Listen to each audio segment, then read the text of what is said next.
به نام خدا، بهزاد قربانی هستم از کانال BQ ژئوماتیک. با سری ویدیوهای آموزش 0 تا 100 سیویل 3D در خدمت شما هستم.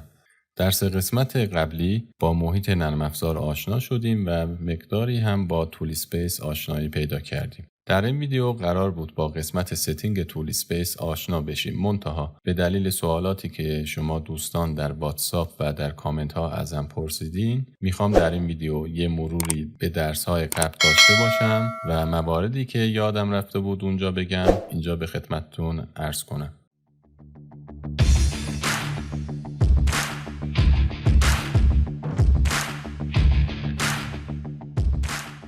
یکی از سوالات پرتکرار دوستان و همکارانی که داشتم طریقه نصب و فعالسازی سیویل 3D هست. به دلیل قوانین سفت و سخت یوتیوب من نمیتونم آموزش فعالسازی نرم افزار رو براتون بذارم، منتها تو سایت های ایرانی مثل صاف 98 میهن دانلود، آسان دانلود اینا بگردید، نسخه پیش فعال شده ورژن 2022 رو میتونید پیدا کنید و نصبش کنید که نیازی به فعالسازی بعدم نداره، از قبل فعالسازی شده. ولی برای ورژن های 2010 الی 2021 من یه فیلم آموزشی نصب و فعالسازیش رو تهیه کردم و در کانال تلگرامی که الان در صفحه میبینید گذاشتم. میتونید با وارد شدن به اون کانال تلگرامی اون ویدیو رو مشاهده بکنید. همچنین در صورت تمایل میتونید پیج اینستاگرام، توییتر، لینکدین و آپارات من رو هم دنبال بکنید. مورد دوم که میخوام خدمتتون بگم اینه که همونطور که در ویدیوهای قبلم اشاره کردم، نرم افزار سیویل 3D روی محیط اتوکد سوار شده.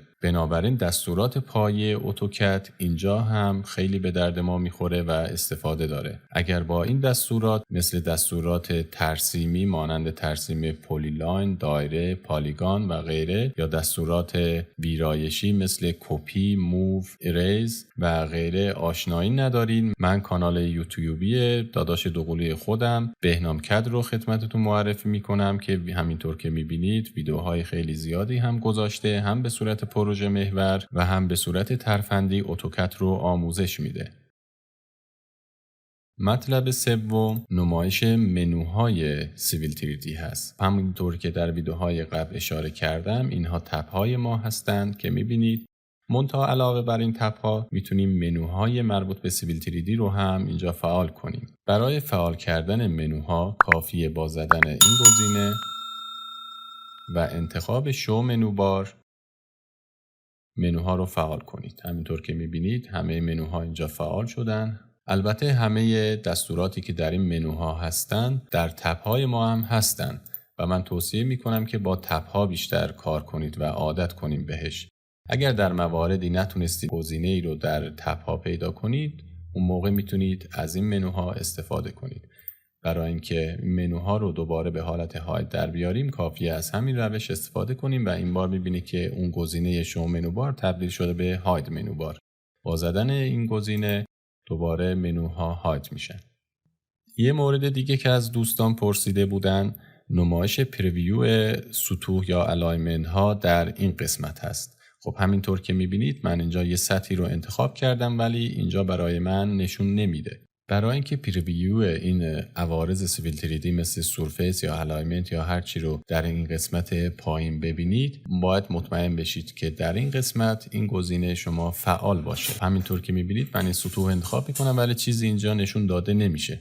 حالا میام این گزینه رو یه بار کلیک میکنم روش. اگر باز هم نشون داده نشد، روی سورفیس راست کلیک کنید و گزینه شو پریویو رو فعال کنید. خب الان من این سطح رو انتخاب میکنم. میبینید که اینجا به صورت پریویو نشون داده شد. همچنین میتونم با موس این رو به حالت سه‌بعدی هم در بیارم، زوم کنم، زوم بک کنم و هر کاری که در 3D ویو میتونیم انجام بدیم. همچنین حالت نمایشش رو میتونم در قسمت ویژوال استایلز تغییر بدم.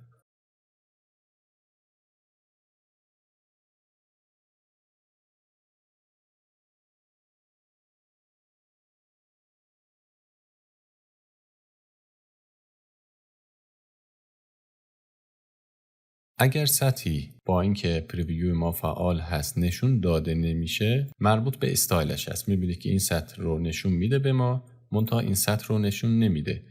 ببینید اگه من راست کلیک کنم و روی سرفیس پراپرتیزش بزنم، اینجا در قسمت استایل حالت نان قرار گرفته شده. یعنی ما انتخاب کردیم که این سورفیس کلا نمایش داده نشه.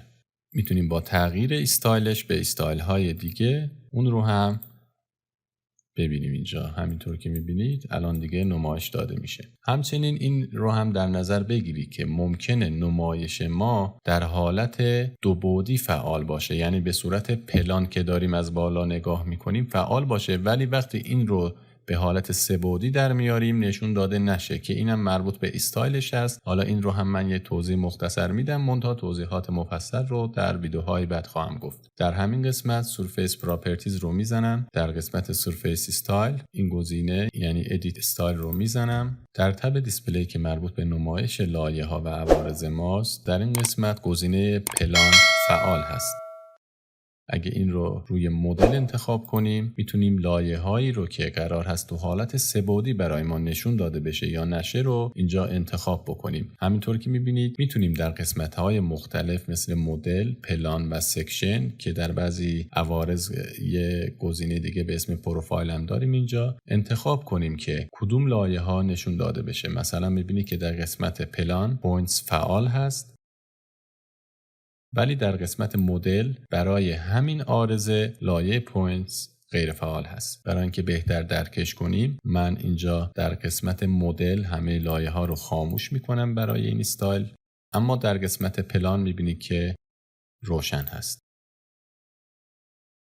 اوکی میکنم، دوباره این رو هم اوکی میکنم. الان میبینید که این سطح در حالت پلان نشون داده میشه برای ما، هم پوینتسش که این به اضافه ها هستن، هم منحنی میزانش، هم مثلث بندیاش. ولی به محض اینکه این رو به حالت سه بعدی در آوردیم دیگه نشون داده نمیشه، چون ما انتخاب کردیم که اگر به حالت مدل یا همون سه بعدی در بیاریم عوارض رو هیچ کدوم از لایه هاشو نشون نده.